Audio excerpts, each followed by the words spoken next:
So just thinking about the training that you mentioned before and other cities and all some of the great things that you have done here, how do you share your best practices and things that have been working? You know, it might not be fully baked, but how do you share with other cities and their police departments? Absolutely. So we have conversations with a number of different police departments regularly. I mean, once a week, if not more.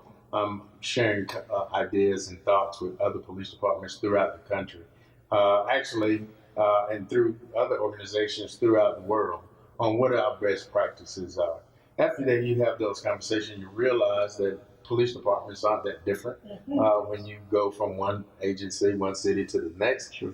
Some people are doing certain things better, but the issues may be the same. And so those conversations afford us the ability to always take in the best practices and those that we think are deemed to be working in those areas. We bring it in, we train on it. Again, in partnership with the foundation, we have the ability to reach people that will train us in areas that we typically wouldn't have the ability to do on our own. And we put it into practice and let's see what it does for the city.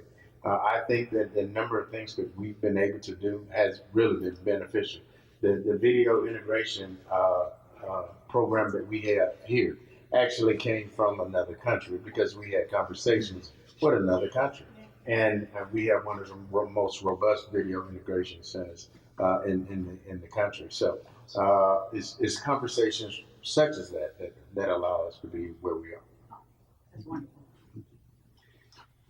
You mentioned something. I'm a minister as well, and the name of my church is Common Ground Ministries. So it's kind of ironic. But anyway, you mentioned something about the heart, right? That this is a heart matter. When you speak of spirituality, this is what we're going through is devastating. It's scary, for people of color. My best friend ran track for Ohio State University, so we talked about Tamir Rice. You go on down the list.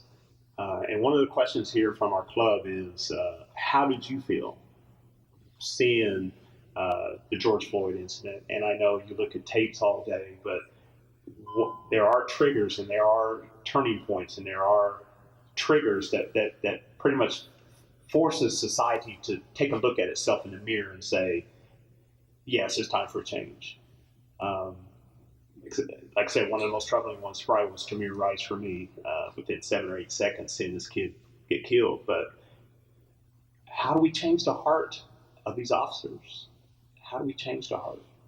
That's how do you make me feel safe running in Sandy Springs or Midtown or where? How can I feel safe if I feel more at risk of being pulled over by an officer, don't know how it's going to turn out for a routine traffic stop?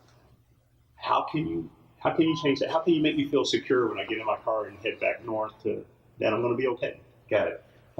Very, very good question. One of the things I think that's important, because when we talk training, what we're changing is your behavior, the behavior of our officers. He has a responsibility to act professionally. He has a responsibility to act a certain way. So when we change his behavior, her behavior, then we change that mind. And once we change your mind on how you're going to respond, we hope to bring in that heart. So in those 3 stages, those are the things that we have to do. And also we are very intentional about making our officers get out into the community to be able to learn the people that you serve, because that is also a way that you are able to change your heart. You have to learn the people that you are serving.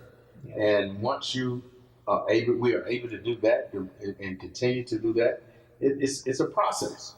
It's a process. We can't change it tomorrow. You asked, how did I feel about watching the George Floyd? Anytime that you see somebody, the most impactful, it changes for different people. But for me to see a grown man call for his mother, I knew that he was in trouble. Just seeing it, I knew it was wrong. Yes. But when you hear it, it pulled at the heartstrings of anybody that had compassion. And it was terribly disturbing. And so it lets me know that we still have more work to do in our profession. And I think we have to start by always saying and recognizing and verbalizing the fact that law enforcement has not always been right, especially when it comes to people of color. When you start there and recognize that's a fact, then you now can look inside your organization and recognize. And also, I was asked this question just recently: do I think systematic racism exists in my police department? Well, you have to look where we come from. So, absolutely, it does exist.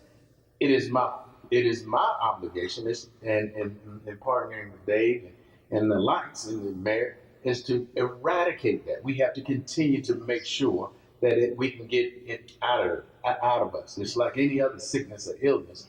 We can't be certain that it's all gone, but we have to continue to work to make sure we are beyond it. And so, in short, I hope that answered your question. Yeah, beautiful, beautiful. It's just